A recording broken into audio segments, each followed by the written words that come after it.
Telangana pension లబ్ధిదారులకు నమస్కారం అండి. Welcome back to BVG updates YouTube channel. మన తెలంగాణ రాష్ట్ర వ్యాప్తంగా ఉన్నటువంటి పెన్షన్ లబ్ధిదారుల ఖాతాలలో ఎట్టకేలకు ఎప్పటి నుంచో అని ఎదురు చూస్తున్నటువంటి కొత్త పెన్షన్ డబ్బులు ఏవైతే ఇప్పుడు 2,000 రూపాయలు ఎవరైతే తీసుకుంటున్నారో వారికి 4,000 రూపాయలు, ఇప్పుడు 4,000 రూపాయలు వికలాంగులు ఎవరైతే తీసుకుంటున్నారో వారికి 6,010 రూపాయల కొత్త పెన్షన్ డబ్బులను పంపిణీ చేసే ప్రక్రియలో మన తెలంగాణ రాష్ట్ర ప్రభుత్వం మనకి అప్డేట్స్ అనేది విడుదల చేయడం అయితే జరిగింది. ఇక ఎట్టకేలకు ఇప్పుడున్నటువంటి తాజా సమాచారం ప్రకారం మన తెలంగాణలో వచ్చేసి ముందుగా ఇటువంటి జిల్లాలలో కొత్త పెన్షన్లు పంపిణీ, అదేవిధంగా ఎటువంటి అర్హతలు కలిగి ఉంటే మాత్రమే మీ ఖాతాలలో 4,000 రూపాయలు కొత్త పెన్షన్లు, ఇటు 6,000 రూపాయల నిధులు అనేది మీ ఖాతాలలోనైతే జమ అవుతాయి. ఇక దీనికోసం మనకి ఫైనల్ డేట్ అంటే మొత్తం ఫైనల్ డేట్ అనేది ఫిక్స్ చేయడం అయితే జరిగింది. దీనికంటే ముందు మనకి ఒక అర్హతల జాబితా అనేది రానుంది. కొత్త అర్హతల జాబితాని రెడీ చేయాలని తమ జిల్లాల్లోని కలెక్టర్లకు మన తెలంగాణ రాష్ట్ర ప్రభుత్వం ఆదేశాలు అయితే జారీ చేయడం అయితే జరిగిందంట. ఇక వాళ్ళంతా మనకైతే ఏ జిల్లా నుండి ఆ జిల్లా కలెక్టర్లు వచ్చేసి ఈ అర్హతల జాబితా అనేది కనిపెట్టడానికి, అదేవిధంగా నిజమైన లబ్ధిదారులు ఉన్నటువంటి లబ్ధిదారులకు మాత్రమే ఈ పెన్షన్లను అందజేయాలనే ఆశయంతో ఇంత మాత్రం లేట్ అవుతుందని తెలియజేయడం అయితే జరిగింది.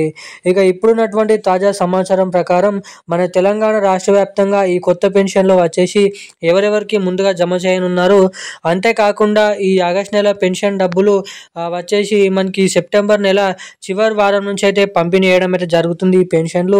ఇక ఆ పెన్షన్లు అయినా కొత్త పెన్షన్ల కిందగా జమ చేస్తారా, లేదంటే మళ్ళీ అన్ని నెలల్లో ఇచ్చినట్టుగానే పాత పెన్షన్లు ఏవైతే ఇస్తున్నారో మనకి పాత పెన్షన్లు జమ చేస్తారా, లేదంటే ఈ ఆగస్టు నెల పెన్షన్లు అనేది ఈ సెప్టెంబర్ నెల చివరి ఆఖరిలో కొత్త పెన్షన్లు జమ చేస్తున్నారా తెలుసుకుందాము. సో ఇక దానికోసం వీడియోని చూస్తున్న ప్రతి ఒక్కరు కూడా వీడియోని అయితే లాస్ట్ వరకు అయితే చూడండి. అంతేకాకుండా మన ఛానల్ని సబ్స్క్రైబ్ చేసుకోండి. మన ఛానల్లో డైలీ అప్డేట్స్ అనేది పెన్షన్ల పైన, అదేవిధంగా వివిధ రకమైన పథకాల పైన వీడియోస్ అనేది పెడుతూ ఉంటాను.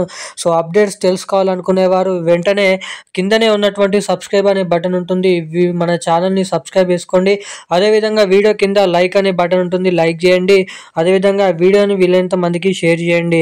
అదే ఛానల్ని సబ్స్క్రైబ్ చేయలేకపోయినా పర్లేదు, కానీ వీడియోని ఇప్పటివరకు చూస్తూ కూడా వీడియోని లైక్ చేయని వారు ఎవరైనా ఉంటే తప్పకుండా ఈ వీడియోని అయితే లైక్ చేయండి. కామెంట్ బాక్స్లో ఉన్నటువంటి హైప్ అనే బటన్తో హైప్ అనేది వీడియోకి అనేది చేయాలని మిమ్మల్ని అయితే కోరుతున్నాను. ఇక మనం ఏమాత్రం లేట్ చేయకుండా అప్డేట్లకు అయితే వచ్చేద్దాం.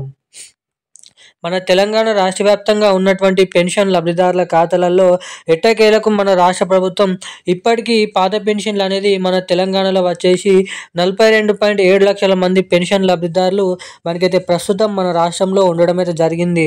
ఇక మొన్న కొత్తగా దరఖాస్తు చేసుకున్న వారు మనకైతే దాదాపు కొన్ని లక్షల మంది అయితే దరఖాస్తు చేసుకున్నారు. దాంట్లో నుంచి 5.7 లక్షల మందిని మనకి అర్హులుగా ఇక్కడ గుర్తించడం అయితే జరిగింది. ఇక ఏవైతే ఈ పెండింగ్ దరఖాస్తులు ఉన్నాయో వాళ్ళందరినీ ఒక దగ్గరికి చేర్చిన తర్వాత కొత్త అర్హతల జాబితా అనేది రిలీజ్ చేసిన తర్వాత మన తెలంగాణలో ఈ కొత్త పెన్షన్లు వచ్చేసి జరగబోతున్నటువంటి సర్పంచ్ స్థానిక ఎన్నికల సందర్భంగా అవి ముగిసిన వెంట నుంచే మన తెలంగాణలో ఈ కొత్త పెన్షన్ డబ్బులను దసరా కానుక కింద ఈ అక్టోబర్ నెల చివరి ఆఖరిలో రిలీజ్ చేయాలని అయితే చూస్తుండడం అయితే జరుగుతుందంట. ఇక ఎవరైతే పోస్ట్ ఆఫీసులు, బ్యాంకులు, అదేవిధంగా వివిధ రకమైన బ్యాంక్ అకౌంట్లు ఇచ్చారో ఆ ఇచ్చినటువంటి బ్యాంక్ ఖాతాలకి ఖచ్చితంగా eKYC updates, NPCI link updates, అదేవిధంగా మొబైల్ నెంబర్కి ఆధార్ కార్డ్కి లింక్ అనేది చేయించుకొని ఉన్నటువంటి బ్యాంక్ ఖాతాలే ఇవ్వాలని రాష్ట్ర ప్రభుత్వం సూచించింది. ఎందుకంటే దీని ద్వారా ఎన్నో కాన్సిక్వెన్స్ అనేది ఎదురు చూస్తాం కాబట్టి ఖచ్చితంగా బ్యాంక్ అకౌంట్కి అన్ని లింక్స్ అనేది కరెక్ట్గా ఉన్నాయా లేవనైతే చెక్ చేసుకోవాలని రాష్ట్ర ప్రభుత్వం సూచించింది. ఇక ఈ కొత్త పెన్షన్లు వచ్చేసి దాదాపు ఈ అక్టోబర్ నెల చివరి వారంలో ఇవ్వడానికి అవకాశాలు అయితే ఉన్నాయి. సో ఈరోజు ఉన్న అప్డేట్స్ అయితే ఇవి. Thank you guys. జై హింద్.